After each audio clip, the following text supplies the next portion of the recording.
పిఠాపురం నుంచి వచ్చేసిన మీ అందరికీ నా హృదయపూర్వక నమస్కారాలు. నాతో పాటు ఇక్కడ ఆసీనులైన కృష్ణతేజ గారికి, కలెక్టర్ షణ్మోహన్ గారికి, ఓఎస్డి వెంకటకృష్ణ గారికి అందరికీ నా హృదయపూర్వక నమస్కారాలు. మన పిఠాపురంలో గత ఏప్రిల్లో మల్లాం గ్రామంలో రిపేర్కి అని వెళ్ళి, ఒక హౌస్ హోల్డ్ రిపేర్కి అని వెళ్ళి ఆయన చనిపోవడం నాకు చాలా బాధ కలిగించింది. అంటే ఇలాంటి సంఘటనలు మనం జాగ్రత్తలు తీసుకోకపోతే జరుగుతూ ఉంటాయి. నేను అడిగాను అసలు ఎలా జరిగింది ఏంటి అని అడిగాను. అడిగినప్పుడు ఇంటికి ఎవరో పిలిచారు, చేస్తూ ఉంటే షార్టేజ్ జరిగింది, ఆ లీక్ వల్ల ఇట్లా అయిపోయింది అని. నాకేమనిపించిందంటే బేసిక్గా నేను మీ అందరికీ ఎప్పటి నుంచో తెలుసు, బేసిక్గా శ్రామికులకి ఎవరైతే కష్టపడతారో వాళ్ళ ప్రాణాలు పణంగా పెట్టి చేస్తారు, వాళ్ళకి సెక్యూరిటీ ఉండాలని ముందు నుంచి నేను కోరుకునేవాడిని. అది నేను సినిమాలో ఉన్నప్పుడు కావచ్చు, వ్యక్తిగతంగా కావచ్చు, ఒకసారి మేము ఏదైనా ఆఫీసుల్లో పనిచేస్తున్నప్పుడు కావచ్చు, షూటింగ్లో కావచ్చు, ఇల్లు కడుతున్నప్పుడు కావచ్చు. మొన్న ఈ ఆఫీస్ కడుతున్నప్పుడు కూడా చాలామంది స్టాఫ్కి అసలు హెల్మెట్స్ లేకుండా కడుతున్నారు. ఎలక్షన్ టైంలో నేను దృష్టి పెట్టలేకపోయిన అయిన తర్వాత చూస్తే అందరికీ సేఫ్టీ షూస్ ఒకటి, హెల్మెట్ అందరికి ఇవ్వడం జరిగింది. సో నాకు అది గుర్తొచ్చింది. బేసిక్ ఇలాంటి ఎలక్ట్రీషియన్ అనేది చాలా ప్రమాదకరమైన ఉద్యోగం. అది అన్ని ప్రమాదకరమైనవి, కానీ ముఖ్యంగా తెలిసి ఎక్కడ లీక్ ఉందో తెలియదు, ప్రమాదకరమైనది ఎలక్ట్రిసిటీ. దానివల్ల ఎంత మనకి వెలుగిస్తుందో ప్రాణాలు తీసే శక్తి కూడా ఎలక్ట్రిసిటీగా ఉంది. అందువల్ల చాలా జాగ్రత్తగా ఉండాలి. ఎందుకు జాగ్రత్తలు వహించలేకపోయారు అంటే రైట్ షూస్ లేవు, బేసిక్ కేర్ తీసుకోలేదు, ఇట్లాంటివి దృష్టిలోకి వచ్చినాయి ఆ రివ్యూస్లో. అదొక్కటే కాకుండా ఒకటి జాగ్రత్తలు తీసుకోకపోవడం వల్ల ఆయన ప్రాణాలు కోల్పోయారు, తద్వారా కుటుంబ సభ్యులకి సంపాదించే వ్యక్తిని కోల్పోవటం, అలాగే స్పర్ధలు కూడా రావటం, గ్రామాల్లో చిన్నపాటి గ్రామాల్లో స్పర్ధలు కూడా రావటం, అది ఇంకా ఇబ్బంది కలిగించేస్తుంది. ఒకవైపు ప్రాణం పోయిందనేది బాధ ఒకటి, ఇంట్లో సంపాదించే చేయబడి లేదనేది ఒక బాధ అయితే, దానితోడు మళ్ళీ ఈ సామాజిక స్పర్ధలు ఇంకా ఇబ్బంది కలిగజేస్తాయి. సో నాకు ఇవన్నీ చూసి అనిపించింది, ఎప్పుడు కూడా ఈ పొలిటికల్ మైండ్ సెట్లో ఉండే వాళ్ళందరూ గొడవలు పెంచి పెట్టడానికి చేస్తారు. నేనేమేమి ఆలోచిస్తానంటే, ఒక గొడవ, ఒక ఇష్యూ వచ్చిందంటే దాన్ని ఎలా సాల్వ్ చేయాలని ఆలోచిస్తాను, కానీ ఎలా పెంచాలని ఆలోచించను. అందుకే నేను 100 సార్లు చెప్తూ ఉంటాను. రోడ్డు మీద ఎవరైనా వచ్చినా, బైకుల మీద వెళ్ళినా జాగ్రత్త అని 100 సార్లు చెప్తూ ఉంటాను.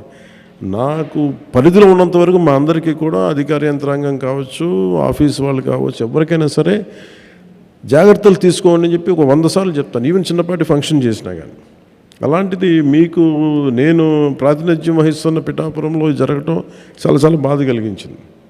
సో వెంటనే నేను మన పేషీ దృష్టికి తీసుకెళ్ళగానే కృష్ణతేజ గారు కానీ, అలాగే మన షణ్మోహన్ గారు కానీ, వెంకటకృష్ణ గారు కానీ, పేషీ అందరూ కూర్చొని మాట్లాడుకుంది ఏంటంటే, ముందస్తుగా ఏం చేయాలి. ఒకటి, పనిచేసేటప్పుడు వి నీడ్ ఇన్సూరెన్స్ ఒకటి ఉండాలి. 2, ఇన్సూరెన్స్ కంటే ముందు అసలు సేఫ్టీ కిట్స్ ఉన్నాయా లేదా అనేది చర్చకు వచ్చింది. సో దానివల్ల ఈ రోజున మీ అందరికీ ఎంతమంది ఉన్నారని అడిగితే దాదాపు పిఠాపురం మొత్తం మీద 325 మంది ఉన్నారు అని చెప్పి ముందు. సో మీ అందరికీ ఒక 16 లక్షల పైచిలకు వర్తతోటి మీ అందరికీ ముందు సేఫ్టీ కిట్స్ని ఈరోజు మీకు ఇవ్వడం జరుగుతూ ఉంది. ఇన్ని జాగ్రత్తలు తీసుకున్నా కానీ ఏదైనా ఇన్సిడెంట్ జరిగితే, ప్రాణాలు కోల్పోతే అట్లీస్ట్ మనం అంటే ఇప్పుడు ఇచ్చేదేమో మన దగ్గర నుంచి వచ్చేదేమో 2 లక్షల బీమా ఉంటుంది. ఇది కాకుండా రేపొద్దున మీకు చంద్రన్న బీమా పథకం ఉంటుంది, ఆరోగ్య పథకం ఉంటుంది, అవన్నీ మీకు ఆల్మోస్ట్ 25 lakhs వస్తుంది. అది మన హెల్త్ ఇన్సూరెన్స్ అదొకటి. So we have enough security తీసుకుంటాం, ఆ ప్రయత్నంలో ఉన్నాం. సో అందువల్ల మీ అందరికీ ఆ జాగ్రత్తలు తీసుకుంటారని, అలాగే మీరు చెప్పింది కూడా భవన నిర్మాణ కార్మికుల సంక్షేమ నిధిని తిరిగి రివైవ్ చేయమని కోరుకుంటాం. అది నా ఆశయం కూడా. అది దాన్ని ఇనిషియేట్ చేసాం. త్వరలో చీఫ్ సెక్రటరీ గారితో మాట్లాడి అది కూడా మీకు తెలియజేస్తాను. ఎందుకంటే మనకి అసోసియేషన్స్ పెట్టుకుంది అందుకు. గత ప్రభుత్వం కూడా మీరు చూశారు కదా, వాళ్ళకి ఏమాత్రం బాధ్యత రాహిత్యం, వాళ్ళు పట్టించుకోలేదు. ఉన్న మీ డబ్బులను కూడా వాళ్ళు దారి మళ్లించేశారు. మీ డబ్బులే మళ్ళీ మీకు ఇచ్చారు, ఇలా అన్నీ చేసుకుంటూ వెళ్ళిపోయారు. మనం ఇప్పుడు చేస్తున్నది ముఖ్యంగా ఏంటంటే కరెక్షన్ చేస్తున్నాం. అసలు వాళ్ళు చేసి అస్తవ్యస్తంగా చేసినాయి తిరిగి క్రమంలో పెడుతున్నాం. సో అందుకని మీరు చెప్పింది అలాగే మీరు అడుగుతుంది ఇంకోటి ఆర్గనైజేషన్ గురించి అడుగుతా ఉన్నారు. మనం మీటింగ్లు పెట్టుకోవాలంటే దాన్ని కూడా దృష్టి సారిస్తాం. ఒకసారి కలెక్టర్ గారిని కూడా ఎలా ఒక పాసిబుల్ సొల్యూషన్ ఎందుకంటే దానికి కూడా ఎలా చేద్దాం అనేది మళ్ళీ వాళ్ళు మీటింగ్స్ పెట్టుకోవడానికి అదొకసారి చూడండి అది ఎలా ఎలా ఎలా ఎలా ఉంటుందో.